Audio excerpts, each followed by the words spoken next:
Hey guys, just wanted to welcome you back for another organization video. And before I get into it today, though, I just wanted to give another smaller tip.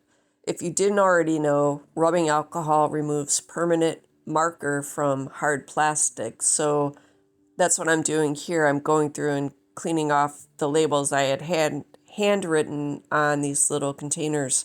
But I figured while I have to get a lot of stuff reorganized and sorted, in the case that you see here, the rainbow case, they previously held small die sets, and I had them sorted like by type, brand, whatever, whatever was similar, I put them all together. But I've moved all of those off into another storage unit, but I'll get into that in another video. For today, I wanted to take a moment. I still had a bunch of small things that I've collected over the year that needed to get put in one of these cases so I could get them organized. And today I took that opportunity to get it all resorted and refilled. And these are technically, they are 4x6 photo holder cases. And this way you can store and organize your photographs or whatever is what it was intended for. But these, I still say, are absolutely perfect for holding small ephemera, small embellishments, whatever it is that you use, either in your house or in your craft room. These are so good for organizing the small things, and it keeps them all in one place, but you don't have to dig through like one big pile. Having the little 16 mini plastic case holders in there makes it so much easier to keep it stored and organized. And when I initially put out a video a couple years ago for storing sentiments and ephemera and stuff like that, I showed what I had done after I kind of figured out how I wanted to utilize this little case. So this year I thought, well, I have these small things that I need to organize to fill up this case, so I might as well just show the process of what I do. And I had done, I forget at what point last year, I took advantage of all the small scraps and grabbed a bunch of hand punches to make different shapes out of the paper. That way I could just use it all up without wasting those scraps. And I had separated them out into these little baggies that you see. So now I finally had the opportunity to transfer them into the case. And then the other thing that I had was a bunch of odds and ends that needed to get stored. And typically when I do a sorting kind of a project, it doesn't matter if it's a big one or a little one, with the exception of course of things that are breakable, I do what I call a dump and sort. And you'll see me get into that here in just a little minute. I literally will just dump whatever it is I need to sort out, go through, and the way that I do it to keep my brain from melting is I pick one item out of the pile and I find all of those kind of items in the pile, and then I put them away. Then go to the next thing. Like in this case, I took out all the sentiments first, I think, put them in a container. Then I went and found all the random bits of ephemera and put them in a case. And it just makes the process go so much easier if I'm just focusing on one item in the pile at a time rather than trying to sort out everything kind of all at once. And I know this is probably kind of a brutal method. So definitely you do whatever sorting method works best for you. But after the massive project of getting the house decluttered and organized, and my house isn't never, I'm sorry, my house is not ever going to be perfect because when you live in it, things are constantly shifting. You're going to get stuff. However, now that I've had the opportunity to do the dump and sort on a massive scale of getting everything done in some kind of order in the house, I carry that same principle into the craft room. And that's, like I said, you'll see kind of a mini snapshot of how my process is for sorting and organizing. So I'm going to tip a good chunk of this to music because it's basically just seeing how I do it. how I utilize this case. I am not going to be labeling them today because when I do labeling, I try to get everything that needs a label done all at one time so I can just sit and get it done. And whatever way works for you, again, how we do things needs to be customized to work for ourselves, like how we function. And all the items or anything that I put out as an idea is just that. It's just a way to kind of help you see another way of doing something, and then you can take that concept and modify it in a way that works for you, for how you store things and the whole 9 yards. So I never ever present anything as a have to. It's just a suggestion because sometimes it can be frustrating if you're not exactly sure how to handle anything. Like right here, you can see I did the dump and sort. And it takes time sometimes to find a method. I basically had to declutter the entire house to get settled into the method that works best for me. Hopefully, it does not take an extreme measure like that for you because it was a lot. Hopefully, I do not ever have to go through anything on that scale again, but it got the job done. I'm the mentality, I'm just going to barrel through it. Many nights I stayed up late till 2 in the morning, sometimes later, get up at 6 in the morning and go to work, just because that's the way I did it. And I don't recommend that. But again, you do what works best for you. So having that experience did teach me a lot. It refined how I like to do things to get an organizing project done as quickly as possible. So I'm okay with being a brute.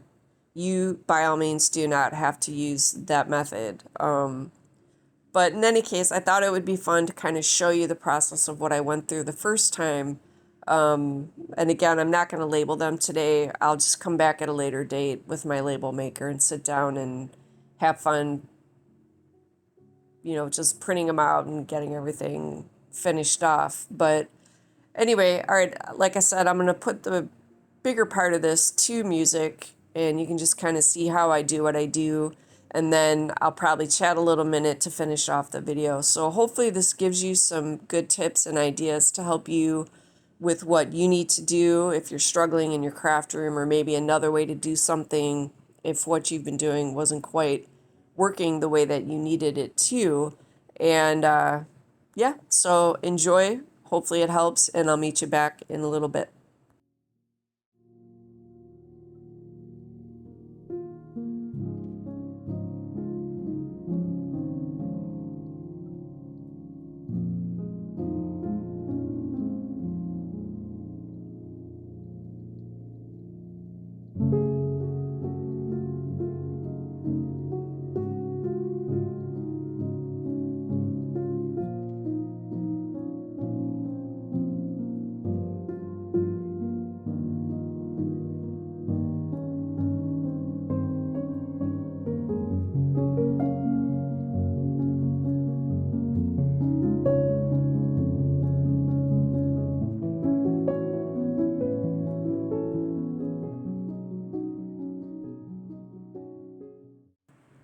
One quick thing I forgot to mention earlier about the rubbing alcohol. If you do use it to remove the permanent marker on your plastic case or whatever it may be, you're going to want to wear gloves if you do not want your fingers to get stained. The permanent marker will transfer back to your skin if you don't have those gloves on.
All right, so I am just about done with today's sorting project. So, as I said earlier, I really hope that these ideas help you in some way to get past any issues that you may have been having in your craft room. Because again, sometimes it can be so frustrating trying to sort stuff. And if there's some idea that can kind of put you in another direction, then I really am glad if these did. So got an empty basket. Things are now neatly tucked away in the 2 cases and life is good.